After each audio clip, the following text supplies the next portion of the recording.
Well, that's actually a trick question, you see, because there's more than one way that people put off making decisions, avoid doing things that they don't want to do, really, or avoid what they imagine will be painful or boring or unpleasant or difficult. The tools that you choose and the way that you approach something depends on how you're creating the results you're creating right now, and what you call procrastination is a result. Those things that you're doing are the result of other processes. So, first of all, if you are actively pursuing being comfortable, never being challenged, and not doing stuff you don't like, if that's your goal to prevent those things from happening, that's the first thing that has to be addressed. We can talk about 9 kinds of technique, but unless you catch yourself in the act of pursuing a goal that contradicts what it is you say that you're actually going after, that's going to be for naught. And it's one of the reasons why people perpetuate those same behaviors over and over again. They're actually pursuing something, which is to push away, to prevent, to postpone feelings of uncertainty, discomfort, boredom, doubt, self-doubt, dissatisfaction, and just try and delay them for as long as possible. If that's the primary, see, that's what's causing the problem. So that's what has to be addressed first. What do you really want? What are you really trying to do? There are people who will come to me and say they've got this problem or that problem, procrastination, problem with goals, problem with motivation, etc. But what it comes down to really is that they want to keep doing what they're doing. Because they've got all kinds of reasons for it. But it's not making them happy. Or they're experiencing consequences because of that behavior. And then they hit this buffer. And the buffer is the way our brain works. It's event-driven. Our brain doesn't like doing stuff until something comes up and arises. So an event seems to arise, the brain sorts through, and we get the most practiced behavior, the most practiced reaction to what seems to be arising. So your brain searches through, finds that one that's most practiced, and there you are.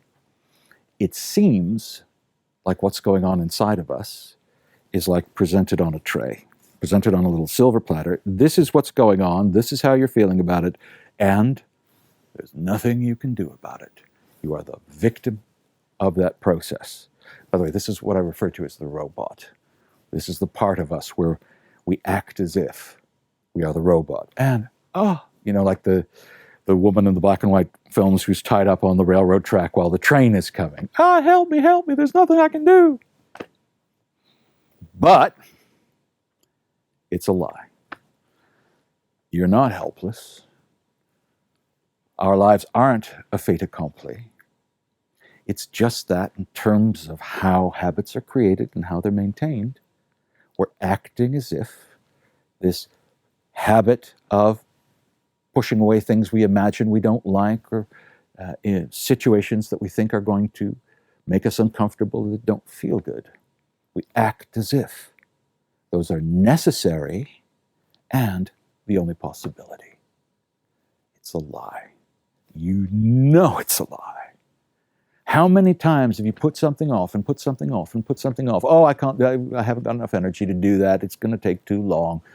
It's just, it's too big, and I'll put it off for when I have more time. And then finally, when the deadline whooshes past, as you sit down to actually do it, what you discover is that it actually took 15 minutes and a little bit of concentration. In other words, that the task was far less onerous than you imagined and made up. So what are you trading there? You're trading off in your imagination, avoiding an imaginary fear for getting and enjoying better results than you want. So first things first, you have to address, what is it you really want? Do you really want to have just this kind of automatic life where you're a machine and you don't experience any challenge, any growth, or any success beyond what you're already getting through those automatic processes? Or do you want more? Do you want something better? I mean, you actually don't have a choice in these matters, because the way that our body-mind patterns stuff, whatever you're doing and doing more of, your body-mind patterns too, and goes, right, well, that's what they're doing more of, so therefore I'll give them more of that. In that sense, every single day and every single minute, you're preparing your future. Are you satisfied not getting on with things? Are you satisfied getting the kind of results you get? Is that sense of no challenge and kind of, I don't know, maybe you're creating substitute activities, looking at the internet for hours and hours, or playing games or Facebook or whatever it is that you're doing. This serious, important stuff. Are you getting that much value from it that it's worth trading for a really great future life? It's not for me to judge, but it is for you to have a look at what's actually happening.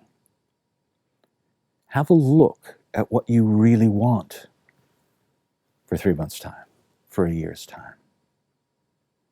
Are you going to get there if you keep choosing to do what you're doing now?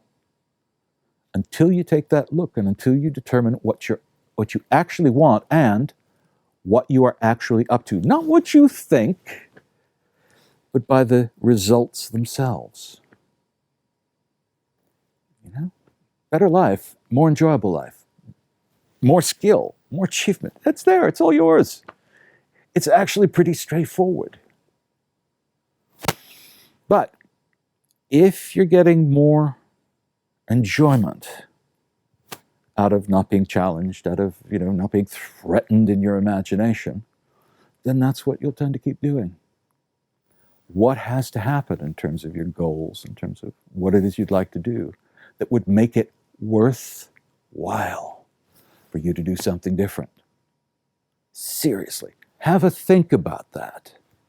Because until you sort out a future that's worth moving towards and worth living, versus what I'm getting now, which is okay, there ain't going to be much change. We use a tool called the resource triangle. And at the top of the resource triangle, there's this question of the motivation. And I don't mean nice thoughts. What I mean is the thoughts that are sufficient to create arousal to take action. That can be stuff that you might get in the future, or avoidance of risk, moving away from fearful things. Until that's strong enough, until those are geared up so that you will take action, no action will occur. So it's in this equation between a future that you really want and that's livable, and the comforts and the seeming payoffs of what you're creating right now with this thing you call procrastination. Take some time. Have a look at what would be really cool to create in your life. What do you want to do differently? What do you want to have more of than you had before? This is not something odd. This is not something that you only do once. This is something that you should be engaging in all the time, because you're creating the future right now.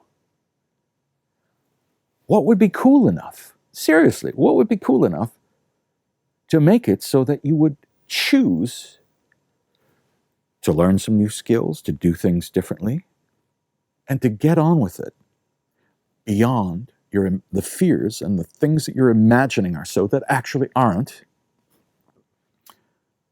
versus what you're doing now? Track down.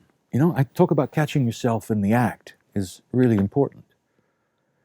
Maybe it's at your desk. You sit there and you're thinking about what has to be done, or somebody sent you an email saying, I need X from you. Catch yourself in the act of going, boom, imagine situation. Imagine self at computer, falling over dead from hunger and exhaustion. Say to yourself, oh, I can't do that right now. Yeah, I better put that off for a better time. Catch yourself in the act of how you choose to avoid the consequences in your imagination that actually generate them in life. And flip that around to different. What do you want to do different? How do you want to be different? Put those two together. Do and be different. What is that like? And what are you doing now? There's a path, a very straightforward path between where you want to go and where you are now. It then becomes a question of figuring out what resources have to be applied. Somebody asked me about this. I do that when we're talking about the resource triangle. It's not any of that kind of stuff. It's just there's three factors that have to be balanced. So we have the motivation, we have the skills and strategies, and then we have being able to recognize opportunities. Get those two together. If you're doing something you don't like, that you're calling procrastination, what do you want to do different? What's the difference once you've made the change? And what are you doing now in order to create that? Putting those two next to each other, you can then build. What resources and strategies and steps have to be put in place in order for you to move from where you are to where you want to go? There may be only one or two things that have to happen, or maybe there's a few more. But first things first is you picking in that future and figuring out what will make it worth your while to create the change. If you like that video, please hit the like button. And if you want more of that, subscribe to the channel. Just click below.